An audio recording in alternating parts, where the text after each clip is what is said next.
Et dans ces exceptions-là, beaucoup de fois, Dieu fait des œuvres avec nous qui sont des exceptions, mais qui ne sont pas la règle. Quand l'homme ne grandit pas, il ne comprend pas. Il y a eu beaucoup de fois où beaucoup de gens oublient le peuple de Dieu. Dieu a ouvert des portes pour eux, des portes financières, des portes matérielles, travail. Mais sur 10 personnes à qui Dieu fait ça, les 9 personnes là, ils vont en brousse.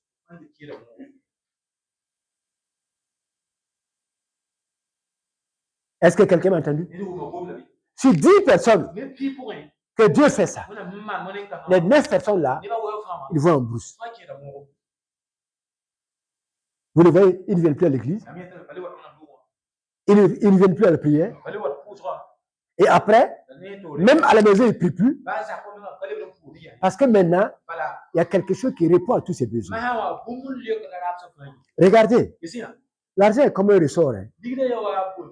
Quand on est assis dessus, si on n'a pas reçu vraiment la vie de Dieu, on ne peut plus le laisser tranquille. On ne peut plus le laisser tranquille. C'est comme si tu as des pneus qui te piquent partout là. Si la personne ne bouge pas, il ne fait pas ça, il n'est pas tranquille.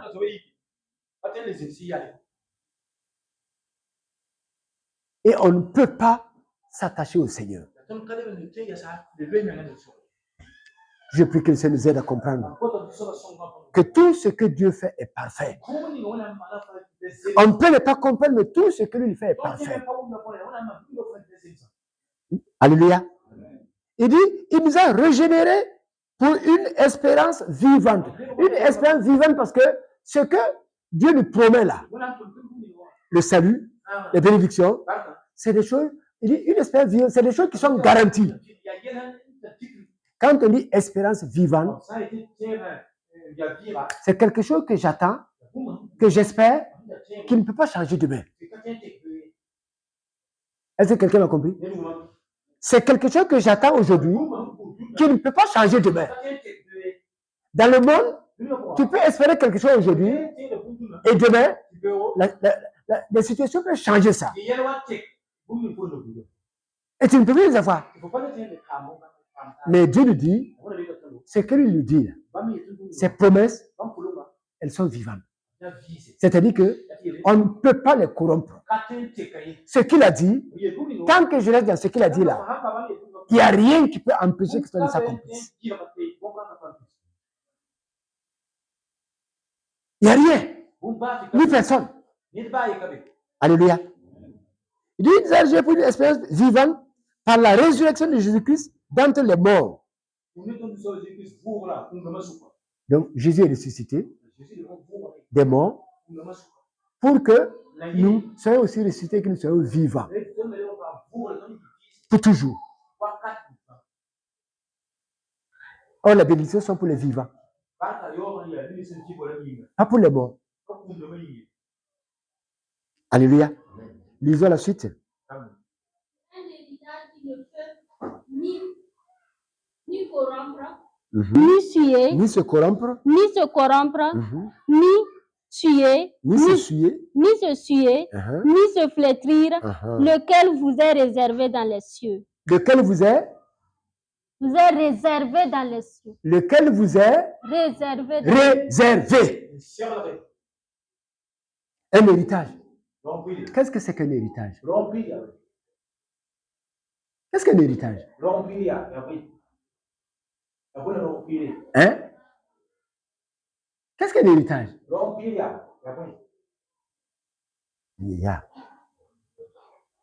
Qu'est-ce qu'un héritage? Un héritage, c'est quoi? Oui? C'est un don que nous avons reçu d'un parent. Alléluia. L'héritage, donc, c'est un don, c'est une richesse, c'est quelque chose que nous avons hérité d'un parent, n'est-ce pas? Alléluia. Donc, l'héritage, c'est quelque chose qu'on a hérité d'un parent. de mon père ou d'un parent proche, c'est quelque chose que j'ai hérité. Un héritage, ce n'est pas quelque chose que j'ai travaillé pour gagner. Est-ce que nous comprenons? La différence avec de l'héritage, c'est que ce n'est pas quelque chose que j'ai travaillé pour gagner. C'est un don.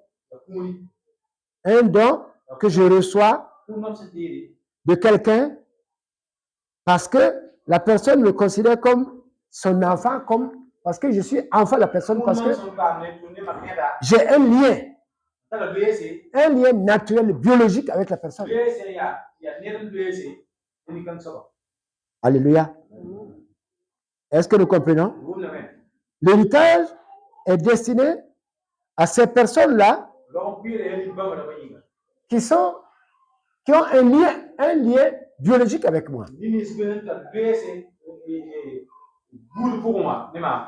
Alléluia. C'est pourquoi, en Christ également, Dieu nous dit dans sa parole que notre héritage que Dieu nous a réservé.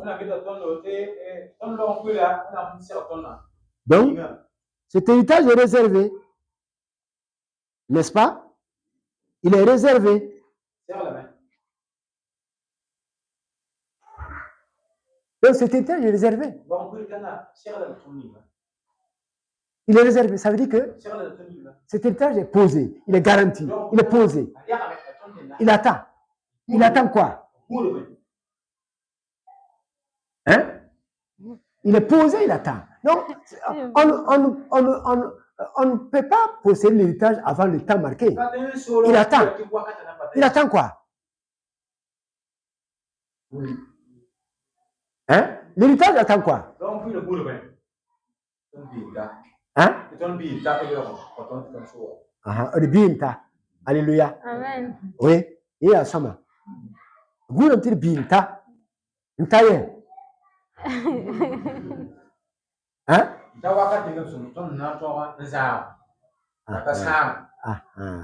Alléluia. Amen. Vous voyez? Qui voulait parler là? Alléluia. Donc, l'héritage, oui. Nous devons être des fils. On sommes fils pour pouvoir hériter. Oui. L'enfant, l'enfant ne lui donner quelque chose, il va gaspiller. Ça peut lui faire Gloire à Dieu. Gloire à Dieu. Amen. Si l'enfant gaspillait, ce serait le moindre mal. S'il gaspillait, ce serait le moindre mal. Mais si l'argent le détruit, ça c'est encore plus mauvais. Et vous voyez, Dieu nous donne également un enseignement dans ce sens. C'est l'exemple du fils prodigue avec son père. Écoutez-moi, ça peut être un langage qui peut être un peu dur à entendre ou à accepter. Mais il faut que nous parvenions à recevoir la sagesse de Dieu pour être capable de marcher dans les voies de Dieu. Si on ne la reçoit pas, on va regarder les voies de Dieu comme la folie. Est-ce que vous comprenez? On va regarder les voies de Dieu comme la folie. Le fils prodigue, son papa avait été riche.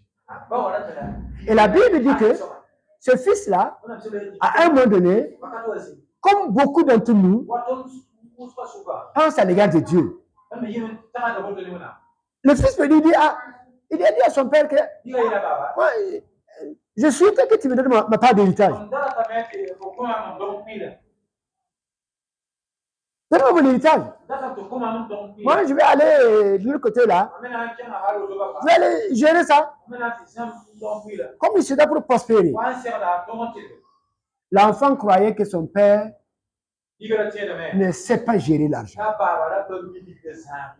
L'enfant croyait que son père ne connaissait pas chercher l'argent. Si ce n'est pas une pensée qui est, excusez-moi, mais qui est tellement bête. S'il ne connaît pas chercher, comment tu peux avoir un héritage avec lui? S'il ne sait pas prospérer, comment tu peux avoir un héritage avec lui? Vous voyez? Écoutez-moi bien. Les pensées de ce fils prodigue-là, c'est aussi les pensées de beaucoup d'entre nous chrétiens quand la sagesse divine ne nous a pas pénétrés. Et son père n'a pas discuté. Il a enlevé sa part de données. Et la Bible dit, le jeune s'est éloigné, il est dans une autre ville. Et la Bible dit que quand il est parti, le levain, l'excitant, l'a poussé à mener une vie incroyable.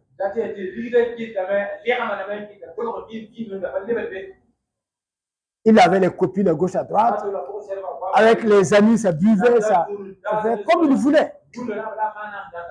Mais écoutez-moi bien, et réfléchissons. Ce fils prodigue-là, depuis qu'il est né, il était avec son père. Il n'est jamais allé dans les maquis. Je me pose la question. S'il ne connaissait pas cette vie, qu'est-ce qu'il a fait que dès qu'il a eu l'argent, il est sorti, il commence à mener une vie qu'il ne menait pas?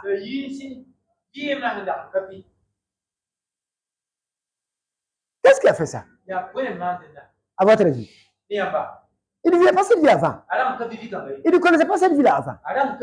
Il était rangé avec son père. Mais le jour qu'il a pris son héritage et qu'il est sorti dans une autre ville, c'est totalement une autre vie qu'il a commencé à vivre. Une vie dans laquelle on ne le reconnaissait plus. Je vous pose la question. Qu'est-ce qui a amené ce jeune à vivre comme ça? Hein?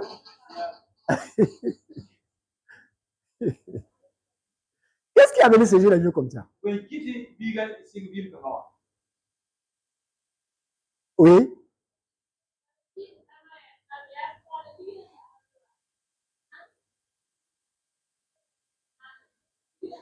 Alléluia. Amen. Quand force vim quand on a pour eux. Vim quand on a pour eux. Alléluia. Vous ne qui te mana. Attends la pente qui te mane bouton. Alléluia. Oui.